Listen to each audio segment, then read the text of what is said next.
Nós estamos aqui no quarto do Hospital Albert Einstein, em companhia do deputado Jair Bolsonaro e do deputado Flávio Bolsonaro, candidato ao Senado pelo Rio de Janeiro. Eu agradeço muito ao deputado Bolsonaro, que vai falar pela primeira vez, depois do atentado que sofreu, sobre um fato sem precedentes na história brasileira. Um candidato com grandes chances de vencer a eleição foi esfaqueado durante uma manifestação popular a seu favor. Então eu queria perguntar o seguinte, deputado: um episódio desse tipo, de tal forma dramático, muda a cabeça de qualquer pessoa exposta a esse tipo de violência. No seu caso, o que o senhor acha que mudou? Na cabeça, o que o senhor passou a pensar diferente? Eu entendo que esse atentado sim, que no meu entender foi algo planejado. O senhor acha que foi um atentado político? Político, esse atentado político, na menor dúvida, porque me tirando de combate, você pega os 3, 4 próximos da relação, são muito parecidos. Queria saber o que o senhor sentiu no momento. O senhor comparou um soco no estômago, a sensação. A dor foi exatamente essa, né? A dor, quando eu levei a pancada, eu pensei que um cara tivesse dado um soco, uma pedrada meio de longe. O senhor não viu o rosto dele? Não, no rosto dele não vi. Eu vi um vulto, não teria condições de desviar a cara dele, não teria condições. Tá. Eu vi que tinha um vulto que se aproximou e deu uma estocada. E quando eu caí, eu falava para o segurança, né?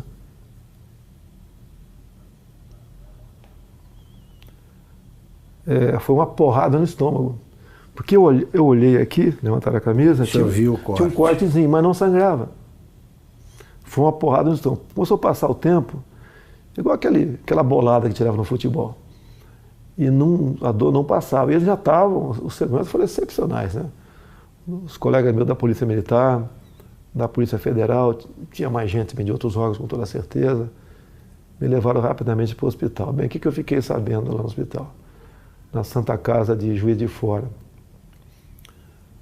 Aconteceu vários milagres, né? Primeiro o cara deu uma facada e rodou. Ele rodou para matar mesmo, o cara sabia o que estava fazendo. Daí já vem esse papinho que ele já foi açougueiro. Açougueiro, ajuda de pedreiro, já começa essas conversinhas todas aí. Tá? E por questão de milímetros não atingiu veias aqui que não teria como eu resistir. Foram em 3 lugares no intestino fino e um no grosso, onde espalhou fezes por aqui tudo. Me levaram para o hospital. Eu ainda não sabia o que tinha acontecido, né?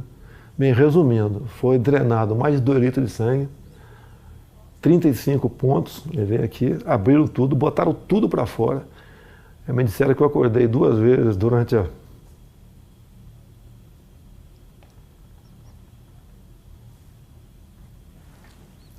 cirurgia, mas eu não estava sentindo dor, nada. E depois fiquei sabendo, quando eu acordei, que, não sei se era noite ou madrugada, eu estaria sendo transferido para cá, para Alberto Einstein. O senhor chegou a perder os sentidos lá? Não perdi os sentidos lá. Não perdeu os sentidos? Nem até chegar ao hospital. Era uma dor de uma pancada no estômago insuportável. O senhor teve medo de morrer? Sempre existe esse temor. Digo mais, não é por mim. Em quem o senhor pensou? Em primeiro lugar, na minha filha, de 7 anos de idade. O senhor pensou nela, tem 7 anos. Ela, inclusive, me inspira na política, né? E, logicamente, depois da minha família como um todo. E sempre avisei a minha esposa que, desde o evento até hoje, está do meu lado, aqui em São Paulo, que poderia correr esse risco. O senhor achava que podia... Existia essa possibilidade, tá certo? Porque eu estava abusando, né? Se você vê as tomadas de aeroporto, muita coisa poderia acontecer. E eu falava para o pessoal de segurança do meu lado, que essa possibilidade ia se aumentar a partir do momento que a minha popularidade ia crescendo. Porque eu estou crescendo da onde, Augusto? Qual é o tamanho do meu partido? Qual é o nosso fundo partidário? Eu costumo dizer, é verdade, quer ver? Se você pontou aqui, tem 10 pessoas, 15 que trabalham comigo, a maioria voluntários. A minha equipe de política, ela é menor que a equipe da Polícia Federal, que por lei está à minha disposição. Deputado, o senhor acha que o autor do atentado, o Adélio Bispo de Oliveira, agiu sozinho? Eu acredito que não.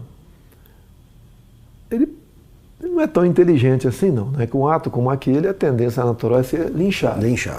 Então ele foi para cumprir a missão, quase que na certeza que não seria. Não seria como?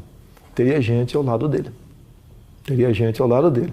E isso realmente, pelo que eu ouvi dizer, não tenho certeza ainda, a Polícia Civil lá de Juiz de Fora está bem mais avançada que a Polícia Federal. Porque o depoimento que eu vi do delegado da PF que está conduzindo o caso, realmente um depoimento para abafar o caso. Eu lamento o que eu ouvi ele falando, dá a entender até que age em parte como uma defesa do criminoso.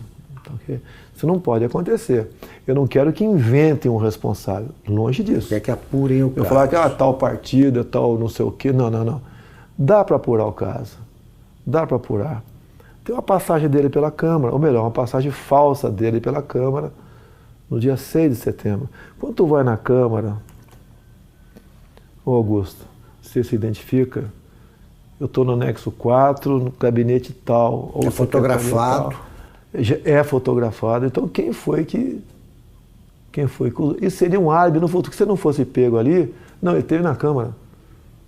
Então, a Câmara dos Deputados, estou também junto ao pessoal do meu gabinete, a Polícia Legislativa trabalha com muita lisura, tenho muita amizade na Polícia Legislativa. A imprensa tem que apurar. A imprensa tem que apurar. Sabe que tem parte da imprensa que tenta acalmar o negócio ali, né? Mas tem que apurar. Porque o que está em jogo é o poder.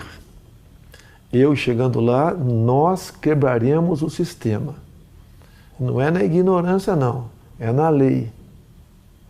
É na lei. Deputado, aliás, que tipo de castigo o senhor acha que o seu agressor merece? É uma tentativa de homicídio, né? Tem que ser o que está na lei. No Brasil não existe pena acima de 30 anos. Agora, eu costumo dizer muitas vezes, tentativa de homicídio, ou seja, eu estou vivo por milagre. Por que a pena dele tem que ser abaixo de um homicídio em si? Vamos mudar isso no futuro, se Deus quiser, caso seja presidente. E mais ainda, acabarmos com progressão de pena. E não ficar dando ouvido a entidades de direitos humanos que o presidiário vive em más condições. Quem estaria em péssimas condições de dia seria minha família se eu tivesse morrido. O senhor acha, para evocar argumentos invocados por adversários, que essa pregação do senhor contribuiu para a radicalização que teria levado a esse tipo de ato, de atentado? Como é que o senhor vê esse argumento? Exatamente o contrário. Eu sou vítima daquilo que eu combato. Eu costumo dizer nas minhas máximas, né? Eu prefiro a cadeia cheia de vagabundo do que o cemitério cheio de inocente. Eu tenho projetos em Brasília, muitos deles inspirados na legislação de alguns estados norte-americanos, como, por exemplo, a lei dos 3 crimes. Lá, Augusto, se o elemento comete 3 crimes, não interessa quais sejam, tem estados que você começa com 25 anos, inafiançado, não, sem progressão. Eu copiei esse projeto e botei 10 anos, vou lutar para que seja aprovado. Não tem cabimento. Você pega um elemento, às vezes, cometer um crime bárbaro aí você vai na ficha criminal dele, tem 50 passagens pela polícia. O cara cometeu 3 crimes, 10 anos sem progressão. Saiu, fez de novo, passa para 20. O ser humano só respeita o que ele teme. Se cometer crime, a punição é quase inexistente, há um estímulo para você ser criminoso. Um exemplo que tenho falado muito é de uma deputada federal, uma japonesinha aqui de São Paulo. Ela teve uns 15 anos atrás, o filho de 8 anos sequestrado e executado em cativeiro. Já imaginou alguém matando uma criança de 8 anos de idade em cativeiro? Você é pai, você é mãe, imagine uma situação dessa. O elemento foi pego logo depois. era um ex-funcionário dela. Foi condenado à pena máxima, mas depois de 6 anos foi para o semiaberto. Eu estou vendo que o senhor está entusiasmado com o programa de governo aí, mas eu quero ainda resgatar esse fato. Eu posso dar, só para dar uma história? Claro. Eu quero dar um depoimento aqui do sofrimento, da angústia nossa quando aconteceu. Eu ia te perguntar como é que foi vista a coisa do outro lado ali. Meu irmão Carlos, ao lado e do outro lado. Meu irmão Carlos está acompanhando meu pai direto nessa agenda, dando suporte para ele, importantíssimo, né? E eu fiquei sabendo por um jornalista. Eu estava saindo da sessão na LERJ, me ligou, seu pai está bem?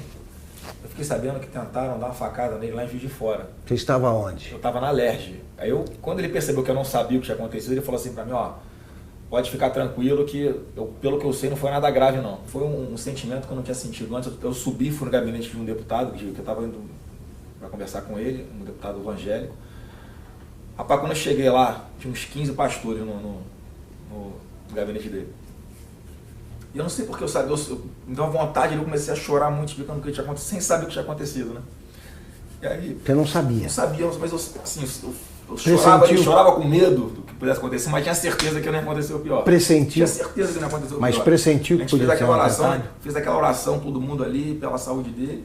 Eu entrei no carro, foram as horas mais longas da minha vida no trânsito, que era a véspera de feriado. E aí eu sabia assim, meu irmão tá lá com ele, tá bem cuidado, tá num bom hospital. E aí, mas eu fui me acalmando no caminho, né? Aí quando eu cheguei lá, que os médicos me explicaram o que era, é que eu falei assim, cara, foi milagre, esse cara não sabe o que aconteceu, ele estava acordando meio grogue. Você achou que seu pai poderia morrer? Eu em momento algum achei que ele fosse morrer, em momento não. Algum. Eu tinha uma paz dentro de mim que isso não ia acontecer. Mas quando eu vi o que tinha acontecido, a gravidade, o que os médicos me contaram, e aí meu irmão me deu uma noção do que tinha acontecido também. E aí olha só o que esse cara me falou. Ele chamou perto, ele não tinha muita força para falar na hora. E aí ele me chamou pertinho da boca dele assim, né? Encostei o ouvido nele. Não foi com essas palavras, foi assim, se deram mal, tô vivo.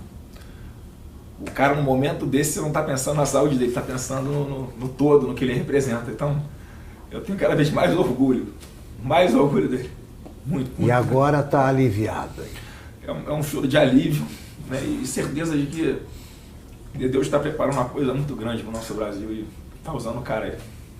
Com certeza. Deputado, o senhor costuma ser apresentado assim pelos adversários como um risco à democracia, né? Eu gostaria que o senhor dissesse o seguinte, quer dizer, a democracia, o senhor vai defender a democracia acima de tudo? Que recado o senhor dá para quem duvida que o senhor seja um admirador do regime democrático? Esses caras que falam que são um risco para a democracia, na verdade, são um risco aos esquemas dele. Não vai ter mais indicação para BNDES, Banco do Brasil, Caixa Econômica, Banco da Amazônia, Banco do Nordeste, com esse critério. Botar lá a indicação de um amigo para que use essas instituições em causa própria. Isso vai deixar de existir. O exemplo mais claro foi o BNDES. Todo mundo sabe o que aconteceu lá. Então eu sou um risco, sim. Eu não sou um risco àqueles que vivem pendurados em estatais do governo. Nós temos em torno de 150 estatais. Conversei com o Paulo Guedes, que rapidamente... Vai privatizar estatais. Eu falei, Paulo Guedes, nós vamos priorizar um estudo muito acurado, não vamos fazer injustiça com ninguém. Mas algumas serão privatizadas, certamente. Vou dizer muitas. Tá? No governo do PT, umas 50 foram criadas. Temos até uma estatal do trem-bala, eu não sei ainda. Isso. Tem lá algumas dezenas de apadrinhados ganhando uma fortuna por mês. A tal da EBN também é outra que você tem que olhar com muito carinho, porque é um orçamento de um pouco mais de 1 bi por ano, uma TV que ninguém assiste. E está lá, amigos do rei estão lá. Então essas estatais que são ociosas, com toda certeza serão privatizadas. Agora existem estatais que são estratégicas. Tenho conversado com o Paulo Guedes, né? Banco do Brasil, Caixa Econômica. Para mim são estratégicas. Então isso daí estão fora de cogitação. E mesmo assim, temos outras, você tem que ver o critério, o modelo para privatizá-la. Não é jogar para cima quem pegar pegou. Tem que examinar. E uma grande preocupação que nós temos. Nós não podemos ser inquilinos de nós mesmos aqui no Brasil. Tem um país aí fora, China, que nós queremos manter relações comerciais com eles, sim, até há interesse por parte deles, mas não podemos permitir que a China ou qualquer outro país, em vez de comprar no Brasil, venha comprar o Brasil. Perfeito. Deputado, a ex-senadora Marina Silva diz o seguinte, que a prova de que as ideias do deputado Jair Bolsonaro não funcionam, a prova disso foi o próprio atentado, porque tanta gente protegendo não conseguiu impedir que o ataque acontecesse. A Polícia Federal falhou? O senhor notou falhas no esquema de segurança? O ambiente não tem como você ter um sistema de segurança perfeito. É um tumulto ali, né? Eu vejo pela televisão. E eu sempre falava com eles da possibilidade, né, crescente disso acontecer, tendo em vista o nosso crescimento junto à opinião pública. Então eu não culpo a Polícia Federal, não. Eles até ajudaram muito com os policiais militares do Rio que estavam comigo lá.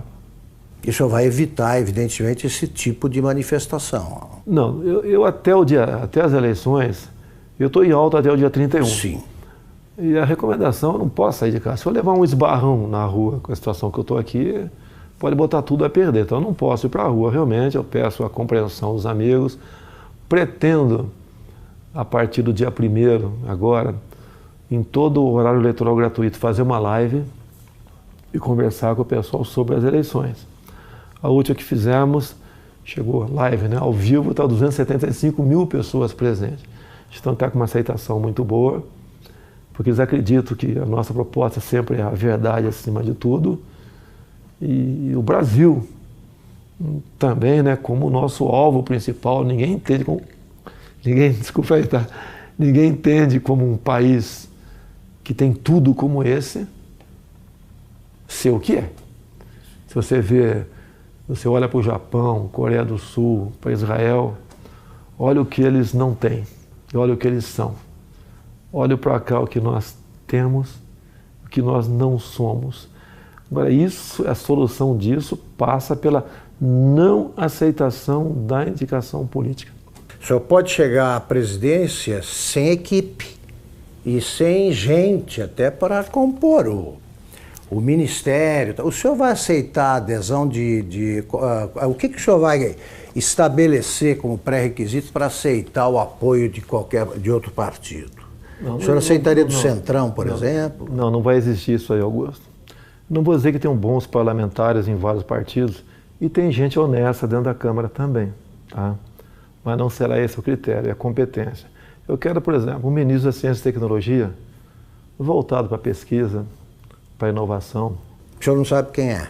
Ainda tem um nome de longe, né, que a gente pensa nele, não sei se seria o mais adequado ou não, tá certo? Mas é um pouco inexperiente ainda, o nosso querido coronel da Aeronáutica, Marcos Pontes, o astronauta. Sim. Poderia ser uma pessoa para lá ou para compor o ministério, ou para compor. Então o ministério é importantíssimo. O que faz o jovem sair do Brasil? Falta de oportunidade aqui. Então você não pode ter uma pessoa nesse ministério. O senhor vai nomear por critérios, pelo critério da competência, é isso? Olha só, quando eu juntei 120 parlamentares, vai aumentar esse número, que o meu partido eu acho que vai fazer uns 30 deputados. Estou acreditando, um número modesto. Eu acho que vou ter o apoio de quem vota em mim, votar nos candidatos a federal, a senador, a estadual do meu partido. Eu acho que isso vai acontecer bastante. Até eu vou pedir para não votar no 17, votar no candidato, que tem uma cláusula de barreira aí. São Paulo, por exemplo. Não adianta o meu filho Eduardo, que deve ter 1 milhão de votos, junto com o voto de legenda, poder fazer 8 deputados federais. Esse federal tem que ter 30 mil votos, senão não tomam posse. Então ele tem que votar no candidato, e não no 17. Eu posso não ser o ideal, nem teremos nunca um ideal. Mas eu acho que o remédio para o momento, tendo em vista aos demais candidatos que estão aí, seria eu, não teria outro remédio no momento. Para a gente buscar o ponto de inflexão e fazer uma política de verdade no Brasil. E essa maneira de não aceitar indicações políticas, como tenho conversado com parlamentares, é uma maneira de resgatar, buscar o resgate da credibilidade do deputado. O senhor não vai aceitar. Não tem como aceitar. Você pode ver. O Onyx Lorenzoni, por exemplo, no meu entender, seria um excelente chefe da Casa Civil, mas não é indicação partidária, mérito dele. Ele vestiu essa camisa comigo, tá ok? Ele também passou por um momento difícil a vida dele, não questão de saúde, né? Então é uma pessoa que é adequada para estar lá. Não é que a gente vai dar as costas para o parlamento, não quero papo com ninguém, não, nós queremos atender o parlamentar. Uma das coisas que o parlamentar sempre reclama em Brasília, o orçamento para as emendas individuais, ele é impositivo. Vai ter que sair, Augusto. Antigamente, ele não era impositivo, né? Era autorizativo. Daí o governo chantageava. Queria aprovar algo salgado, chamava a bancada que interessava e liberava recursos. A imprensa divulgava aquilo com o maior estardalhaço e com razão. Quando aparece alguém que fala que quer acabar com isso, a grande mídia não dá bola para isso aí. Então o que os parlamentares querem? Vão ter suas emendas liberadas o mais rápido possível, porque ou muda a lei ou eu libero. A liberação, então, não vou querer chantagear parlamentar para nada. Perfeito. Deputado, vamos encerrar a entrevista até por cuidados médicos. A senhora ainda está convalescendo, está em boa forma, mas convalescendo. Eu queria terminar perguntando o seguinte, o senhor acha que o Brasil, hoje, de modo geral, precisa se tornar mais tolerante? O ambiente está muito radicalizado. Que recado final o senhor dá sobre esse quadro brasileiro? Eu vou falar o Brasil. Há uma certa potencialização em cima disso também. É a pregação da luta de classe imposta pelo PT. Tá? Agora, logicamente, isso vai da educação do povo, né? A nossa educação leva para, quanto melhor for, leva para o fim da intolerância. Fim da intolerância. Isso é natural. As provas internacionais do PISA, entre outros aqui, você vê que o Brasil não vai bem na educação de há muito tempo. Você tem que investir nisso para jogar na ponta. Tá? Agora, da minha parte, eu nunca preguei ódio. Eles dizem que eu prego ódio. Você não... Eu vi uma matéria dizendo, o Bolsonaro agride gays, negros, mulheres. Me aponte um áudio meu agredindo quem quer que seja. Uma imagem minha agredindo. Jogam e eu tenho que me explicar a vida toda sobre isso aí. É a minha família, minha nova família. Estou indo para 11 anos de casado com a senhora Michele. O pai dela é o Paulo Negão. Nossa família... E 11 anos atrás ninguém falava de Jair Bolsonaro. Era apenas uma figura lá do baixo clero que dava umas caneladas na Câmara lá. Deputado, muito obrigado pela entrevista. Eu quero agradecer a todos vocês, em especial Augusto Nunes nesse momento, a população pela confiança, pela simpatia, agradecer pelas orações, vocês foram excepcionais. Realmente os médicos dizem que eu estou vivo por uma obra de Deus, um milagre aconteceu. E vamos juntos mudar o destino do Brasil. Tá ok? Eu sei que existem milhares de pessoas pelo Brasil melhores do que eu. Mas no momento você tem aí, se não me engano, 13 candidaturas, não é isso? Isso. Você não foge, você não pode votar no Augusto Nunes, você não é candidato. Você tem 13 nomes aí. Analisa, não se abstenha, não se omita. Eu sei que você está muito decepcionado com política, mas a chance é essa. Se continuar alguém do Centrão ou do PT, você sabe qual é o destino. Estamos exatamente no mesmo barco. Vamos mudar o Brasil, sim. Acredito em Deus, acredito em você, acredito no potencial do ser humano brasileiro e acredito que juntos, unindo o Brasil, sem essa história de divisão de classe, jogar cor de pele para um lado, outra cor do outro, opção de um lado, não sei o quê, gênero. Vamos unir o Brasil.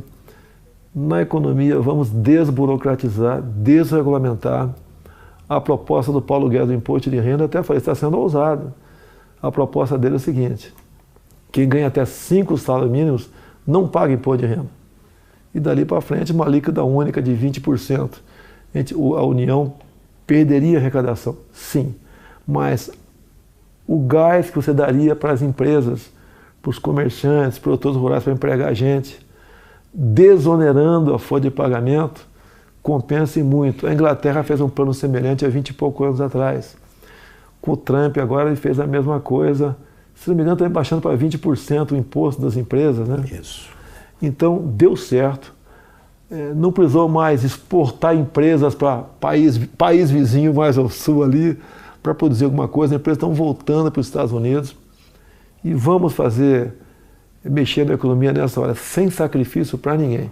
Se o alíquoto de 20% estiver alto para alguns, eu converso com o Paulo Guedes. O Paulo, em vez de ser acima de 5, 20, até 10, 15, dali para frente, resolve essa parada aqui. Eu só falei uma coisa, Paulo, no final eu quero uma coisa, que a União arrecade menos. Muito bem, muito obrigado, deputado. Obrigado, deputado Flávio.